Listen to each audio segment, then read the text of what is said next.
रख दे, रख दे।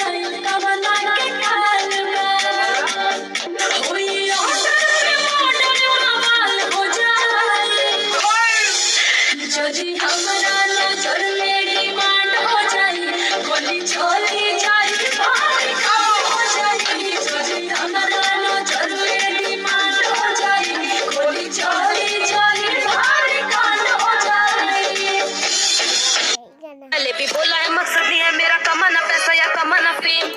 फर्क है मुझे बदलनी है दुनिया और तुम्हें बदलने हैं घर। करने से बातें हो जाती है ताजा